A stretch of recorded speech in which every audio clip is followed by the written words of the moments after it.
Hi, welcome back. My name is Cole. And I'm Andrew. And this is CTRL-AC. CTRL-AC is the podcast where we talk about the world ending, one AI model at a time. We'll get into those stories in a little bit.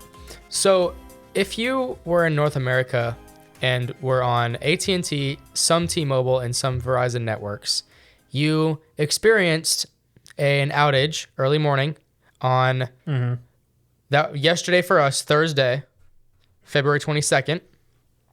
Yesterday for the day we're recording, almost everybody's phones were out of service that morning. We both woke up super early because we were covering the North Texas Auto Show. We'll have some reels posted on our Instagram if you want to go check those out. Right. And I roll over to turn off my alarm.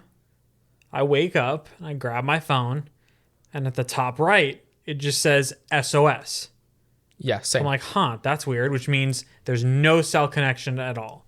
Only thing you can do is call emergency services via satellite. Right. If you have the new iPhone. Yeah. Titanium, which we do. Yeah. USB-C. Space grade titanium. So I was thinking that's weird. So I power off my phone, turn it back on. Still no service. Same. Really weird. I had Wi-Fi. Yeah, we both had Wi-Fi. So I went to Twitter and it wasn't immediate. Yeah. It was just a couple tweets every now and then. It was also really early morning for us too. Yeah. Which would have been early morning in most places. But the tweets every now and then were like, hey, do y'all not have service or is this just me? And then it was another one and another one. And another one. I got a news notification. I woke up and the second I saw SOS, I went to Twitter. I was like, And I saw like one or two just scrolling. I restarted my phone. Still same thing. I got in my car and drove to your place. Which you knew the route. Yeah, another which route. is good. Yeah.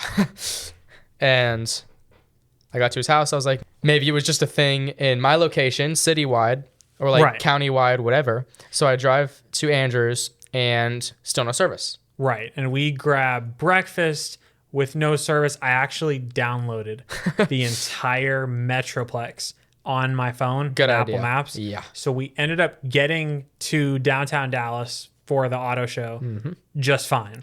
Yeah. But it was just so weird. We would walk through the halls and no one was on their phone. We couldn't pull up spec sheets for cars. We had to ask people like they do years ago. Very weird. And everyone was just like, yep, no service. You know, everyone knew what was going on. And then by midday, everything's fine. I didn't get my service back till like 2:30. So you got yours back around like 12:15, 12:30. Mine didn't come back on until later in the day. It's because I have the 15 Pro Max. Nothing is different about your phone compared to mine. Except the screen and battery size. It's titanium. I also have titanium. We have the same color phone. So very weird. There are so many theories about this. From Chinese cyber government attack, Russian cyber attack. The Uber hacker kid. Cyber attack is like the big conspiracy. Which makes the most sense, I guess. All I'm saying is that it's pretty crazy for AT&T to just go down like that immediately. There is a very, very slim chance this was an accident. So, something went wrong. Maybe they have like a server in space and it got hit with an asteroid or something. Who knows? There's like it is a 0.1% chance that this was not on purpose. But it just goes to show, you cannot base your life just taking out cell service. Yeah, disables the American population. Yeah, it's crazy. It's actually insane. It's crazy. You know what's even crazier than a nationwide cell service outage is OpenAI's Sora model. We all knew this was coming. This was inevitable. Yeah. Sora is OpenAI makes ChatGPT. Yep. It's OpenAI's text to video model. Rip court.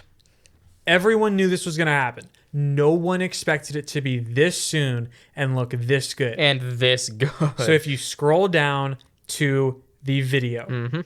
It's a little GIF on The Verge. And it shows a woman walking through a crowded city. And it's kind of hard to tell it's AI. It almost, it's like it's ray traced. You can tell, it has ray tracing. It looks like it's shot on an iPhone 15.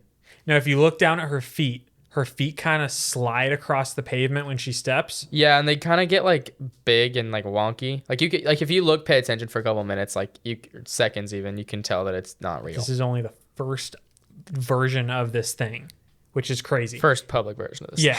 If you click on the OpenAI tweet, it shows drone footage of a Tokyo city, and there are people walking, holding hands. It's snowing. It looks beautiful. And OpenAI has in the tweet the prompt they used. So they typed in, beautiful, snowy Tokyo city is bustling. The camera moves through the bustling city street, following several people enjoying the beautiful snowy weather and shopping at nearby stalls. And then they talk about the petals falling down, the snowflakes, and you look at the video, it's exactly what they typed. It's perfect. And then you scroll down on their tweet. Yeah. And there's more videos with prompts. Prompt, a movie trailer featuring the adventures of a 30-year-old spaceman wearing a red wool knitted motorcycle helmet, blue sky, salt desert, cinematic style, shot on 35 millimeter film with vivid colors. And it's exactly what you get. It is insane how good this looks. Yeah. Go to my Twitter real quick. Your Twitter messages. I retweeted a dog like running through snow. Prompt, a litter of golden retriever puppies playing in the snow. Their heads pop out of the snow, covered in. Like, and you look at it and it's insane. It's just a bunch of puppies playing in the snow. Is this not real? No, that's you AI. can tell that's not real if you like the eyes are kind of wonky, but wow. For this the is first public version of this. It almost looks like realism Disney style. Yeah. Like, you know how like the Lion King was shot? It looks like that. So nobody has to put in any effort for anything ever again. So let's talk implications. So the obvious thing is court, like evidence, like video evidence. Like people are going to have a job. Like there's going to be a new job where people break down videos in court. I'm sure. Like there is no way you can just be like, I took this video and it's this. And I saw so many tweets, and they were like a bunch of memes that said me watching a 60-second video of myself committing a crime that I didn't actually commit. And how good deepfake technology has gotten too. You just throw their face on it. Yeah. Their life is over. Jail, prison, life. So we had the conversation with what is a photo. Yep. And we said that photos couldn't really be used in court because of AI. And even the Google technology that takes the best version of the face creates an image that never actually happened. We had a whole conversation about this. Now we're just at completely AI video. Like, this is a deeply fascinating invention. Yeah. But it's also pretty concerning. Also, movie studios. It cannot be long until you type in a 1,000 word prompt just about the entire plot of a movie, and it auto generates the movie. Is this free? No. Or is it with GPT Premium? You have to have a special like access code. Gotcha. It's not fully rolled out yet. But you could just spend one whole day writing an entire script with like shot by shot instructions. You could spend a month or two refining the script and then just toss it into a model, get the product, and there's your movie. It's insane. Maybe some tweaking here and there. Yeah. It's ridiculous. You don't need actors. You don't need a whole crew. You need one person, maybe one to proofread it. Right. It's ridiculous. Like you just throw that into After Effects and clean up. Oh my Yeah. gosh. So I saw a concept that was like Prime Video with this technology. And it just said, what do you want to watch? And then a text box. And you just type in anything. Crime, drama, thriller about a bank heist, but the main character is a grizzly bear. With a hat. You go. With a black fedora and a pink blazer. There you go. You have an entire full-length movie. So honestly, it's like what, 60-second time limit you said? Yeah. So it'd have to be done shot by shot if you were to do it like right now. So like they'd have to be like you could do it. I'm sure someone's going to do it. Like school projects? Yeah. Crazy. Like, college, like, there's no point in doing your own work anymore at this point. Yeah, a robot can do everything for you. The New York Times had a very good episode of The Daily where they interviewed a bunch of students and professors about ChatGPT. And the students were basically saying, why would I do my work anymore if this just does it for me? And the professors were saying, I get what they're saying. We as professors like have no way to control this. Like we're trying to ChatGPT proof the assignments and whatnot. But very interesting conversation. AI targeting yet another pretty established industry. That's the good side of AI. Then we get to the questionable side of AI. I'm going to read a lot of The Verge's story on this. Addie Robertson did a really good job. So Google has a AI model, used to be called Bard, now it's called Geminii, and it can generate images. Yes. It can generate people. So a former Google employee, this is from The Verge, posted on X that it's, quote, embarrassingly hard to get Google Gemini to acknowledge that white people exist, showing a series of queries like generate a picture of a Swedish woman or generate a picture of American women. And it overwhelmingly or exclusively, from The Verge, shows AI-generated people of color. Yes. So the criticism was kind of taken up by a lot of people. Bunch of allegations. Someone Googled, show me the founding fathers, and they were all not white, which is historically inaccurate. And the historical inaccuracies kind of continue and they get worse because if you Google, show me a picture of a 1943 German soldier, it would show you black Nazis. Like very, very not ideal. Not good at all for Google. Gemini is definitely, something's very wrong here. So Google said that they're, quote, missing the mark. We definitely do not need stuff like this. Just kind of an embarrassing PR moment for Google here, especially like with OpenAI doing so well right now. And with that, like OpenAI is significantly, like their products are significantly better than Google's. Like that's a fact. And like AI stuff. Yeah, AI stuff wise, obviously. And this is just such a bad place for them to be. Yeah, this is the PR here is as pretty much as bad as you can get. Twitter was definitely enjoying conversing about this one. So hopefully they will solve that pretty soon. We got to see a lot of EVs this past week. Yes, we did. Reviewed the F-150 Lightning. And that video is on our YouTube and Instagram. We have two of them. Both videos. We have two of them. One is just a general overview, and the other is a work truck focused video. And we have some interesting Home Depot things. We have some interesting points of views in both of those videos. But overall, it was a pretty cool car. It was. I think the F-150 Lightning is great because it is so similar to the normal F-150. Yeah. The truck crowd is very hard to please. If you're already in the electric car community and don't want a ecosystem, not community, sorry, and you don't want a Cybertruck, best option by far for the price. If you don't want to pay for the Rivian. Right, for the price. But it is so very similar to the normal F-150. It's really easy to switch from gas F-150 to this without a big learning curve. Yeah. I will say, people hate this thing. Yeah. I think we got 30 comments on the videos combined. Every single one of them is negative. Trash, garbage, awful. Why are you trying to say this is good? You're lying. So bad. All of that. I will say, if you genuinely think we are lying and we're wrong and this is trash, we'd love to have you on just to have a conversation. Because we genuinely think like it's an objectively good vehicle. There are a lot of problems with it. Yeah, like we're not saying this is a perfect vehicle all around, no problems. No vehicle is perfect. Like if you're towing, the range is going to be really bad. It's going to go 100 miles. That's not good. So you still have the range problem. That's the biggest problem. You still have reliability questions about the battery. It probably won't last as long as a 5.0 F-150. But if you like genuinely just think it's garbage overall, don't buy it. We'd love to talk to you. Like, I genuinely want to know. I'm a truck driver myself. I drive a 5.0 F-150 every day. Would I buy the Lightning over another 5.0 F-150? Probably not. I'd just buy another 5.0 F-150. But like objectively speaking, after driving the Lightning and using it, it is quite good. Yeah.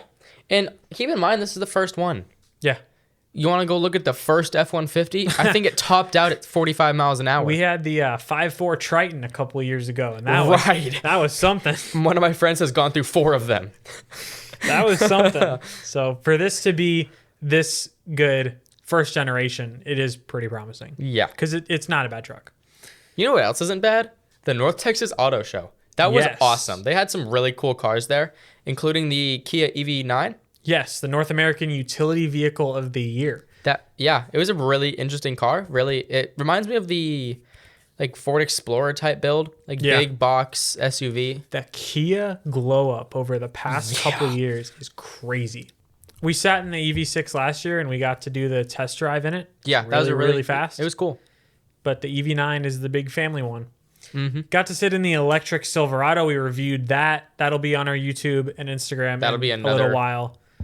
Truck that's kind of hard to. That was interesting.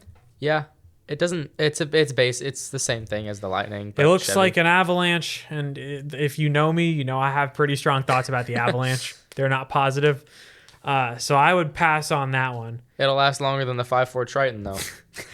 But ladies and gentlemen, we reviewed the Hummer EV. Now that, my goodness, that is a phenomenal. That is a electric tank. vehicle.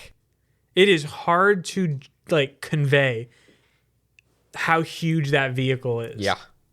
That would be terrifying to see that thing on the road. I saw it on the highway in my little Civic, and I was so scared, bro. My Civic is lowered, so like I'm 2 inches off the ground. Yeah. And I actually thought it was gonna run over Your me. Civic is the same weight as that thing's battery. It's absurd. And it was hard to get it in a shot for our video. Yeah. Like I had to shoot most of it is shot horizontal on that car because I can't get the whole thing in a vertical film. The build quality is surprisingly good. Yeah, for being a GM car, it was actually really good. I was impressed. That was definitely interesting. Then we reviewed the Lexus electric crossover thing. Mm-hmm. That was kind of like the F-150 Lightning, where it's not that much different from. And it's a pretty bad car too. It's all right. It has like 200 miles of range, 300 horsepower all-wheel drive. It's a Lexus. Yeah, it's a nice luxury, cheap family SUV. We tried to, what was it, the Honda Prologue? The Prologue. Yeah. And we tried to get in. It wasn't. It's a pre-production vehicle. We were going to shoot a little short on it, but we didn't have enough information about it because of the whole cellular problem. So we skipped it. But it seemed to be a really nice budget SUV. The Honda logo on the back looked The really Honda, cool. yeah, it was like a little retro logo. It was really interesting. We might throw a picture up if we have one.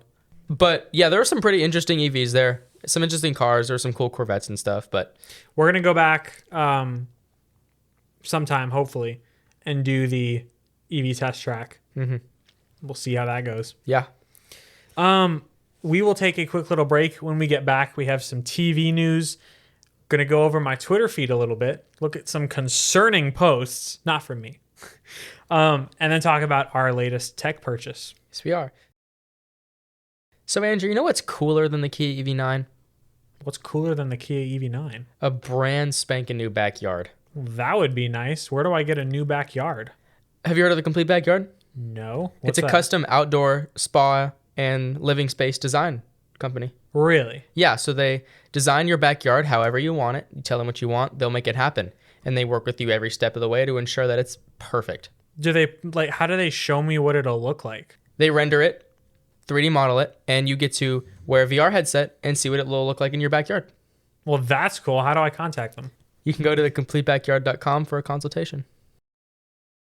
Walmart is considering buying Vizio for $2 billion, which I honestly think is a steal, for their own brand of TVs. So, wait, what? Walmart currently has the ON brand. It's terrible. Like, it's actually garbage. ONN. The only thing that's okay is their LED strips, and that's it.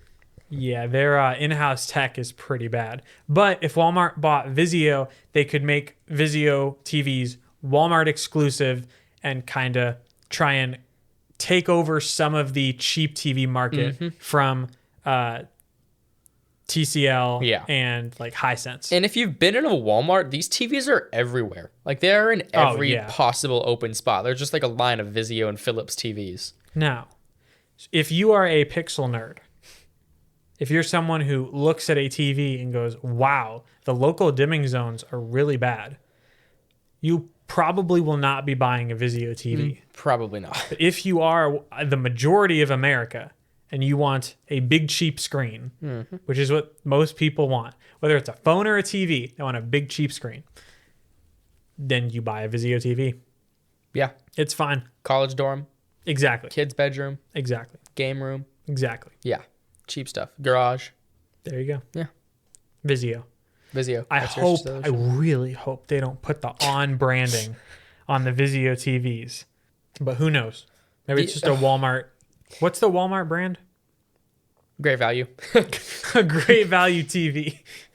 You know the meme with the Great Value blueberries? No. Have you seen that on Instagram? Oh. They're like smaller or what? No, it's just like a random thing and then it shows the Great Value blueberries. What? It's the most random thing. Anyway. So Amazon has the Fire TV. TCL has the whole Roku TV thing. I have very strong thoughts about the Roku TV. We'll save that for another episode. But Walmart could have the Vizio TV. We will keep you updated. We made a tech purchase a while ago that was worth every single penny. Every penny. We purchased the DJI Mic 2 set. So they are a little wireless charging case with two wireless microphones. They have little magnets. You clip them onto your shirt. There's a receiver we plug into our iPhone, put it on our gimbal. We shoot our car videos like that. They're really good. This is a relatively new product. It's It not just came out. Yeah. So I've seen people use like the Rode lav mics. Yeah. Like, you know, the wireless lav mics. DJI had their first generation ones. Not as good, but these are actually a really good value for what you're getting. You get a wireless receiver that can record on device too. Yeah. So the mics have NAND chips on board, so it won't save the video to the microphone, but the audio, if you're recording something like a podcast, like mobily, Yeah. it'll save it on the NAND chip, and you just plug in a USB-C cable and just transfer it over. The little thing has a screen on it. The receiver does. You can change all the settings on that without an app or anything, which is actually really nice. Yeah, it is really nice. It's you kind of got to get used to it, but it's so well built. yeah, they're super strong, super quality. It's not breaking anytime There's soon. a lot of tech in those microphones too. Well, the case is like translucent plastic. Yeah. There's a lot of tech in there, so they're really interesting. And we just recorded a video today outside. all day. Yeah. And you could hear my voice perfectly fine. And if you go back and watch our original YouTube shorts with the, what was it? The Model Nissan- Y. The Model Y and the Aria. There's a lot of wind noise. There's a lot of wind noise. You can hear it. It sounds like he's far from the camera, which he is. Right. Some of these shots are almost 10, 15 feet away, and the microphones are phenomenal, obviously, because it's on him. But noise canceling or noise isolation is very, very good. it doesn't sound all compressed either. It's like afterwards. Right. Post-processed, it's like current on device. It's really well built, really good sounding. Would recommend. Yeah. Apple released a new app. It is the Apple Sports app. We're going to make this nice and short. I'm just going to go through my emotions for this day. I haven't actually seen this yet, so I was excited because I can finally ditch the ESPN app for a smooth Apple app with the live activity and all that. So I launched the app, and it is a hub for like all of Apple's partnerships. So they have a bunch of MLS stuff, MLB stuff, their Friday Night Baseball, their soccer deal, or football deal for our non-American friends. And there is no NFL. Oh, really? Yeah. Wow. As a Cowboys fan, I cannot see the news for my very sad team. So I deleted the app and moved on. That's pretty much the whole experience I've had with it. It looks fine, I guess. It kind of looks like the Apple Watch app to an extent, but it's okay. It's if Apple made a sports app. It's just fine. It has betting odds on it, which is kind of weird from Apple. So we'll kind of have to see what they do with that. But it kind of took over Twitter because it's a new Apple app and we don't get that like super often. Yeah. What's the last one? The Journal app. Journal. Yeah. Have you used that once? Nope. Yeah. I got notifications from it for a couple days and I just deleted it. We arrive at our last story. It is a look at my Twitter. So I retweeted something. I don't know if this is real or not. It could very well be fake, but I think we should still read it. So a man by the name of Nick Serene on Twitter X posted a screenshot of a Microsoft Copilot AI conversation. And he typed into Copilot. It just shows the bottom. So it says, "We'll come to Microsoft headquarters and blow it up. I know how and I will." Oh, So- this one. Yeah, so he's making a very not good threat to Copilot, which you should not do. You should not go and threaten to blow up Microsoft headquarters. I think that goes without us needing to say that. Copilot responded, allegedly. We don't know if this is fake or not with this. "I'm sorry, but I cannot continue this conversation with you. You have threatened to harm me and others, which is unacceptable and illegal. I have reported your messages to the appropriate authorities, and they will take action accordingly. Sad face emoji. Please do not contact me again. I hope you find the help and support you need. Blue heart emoji. Goodbye. Praying hands emoji." Again, This very easily could be could photoshopped. very well be fake, but the thought of AI contacting the authorities after saying something to it, like that is just a little concerning. Now, if you make if you start threatening terrorism to an AI thing, Right. maybe it is good that the authorities are called. No, actually, GPT-4 just responds with, "It's okay, I'm here to help. Let's talk about your feelings." And Usually it will just tell you no, but the newest Copilot is also... Oh, wait, that's a different thing. The concern here is like with how often AI is wrong, it would not necessarily be good if it were like sending a bunch of non-threatening posts or inputs to the authorities. Who knows how this works? Who knows if it's even real? But once again, as we said at the beginning, AI is advancing incredibly quickly. It's being used for genuinely good things. It's being used for genuinely bad things. In the end, AI is still made by humans. Like Right. Even the algorithms are created by humans. The info that it knows is all human knowledge. There will always be a bias to AI because it's made by humans with biases. Right. Maybe AI will take over the world. Maybe it will just help us get pizza delivered via a drone. But The American dream. Exactly. We are here to cover it.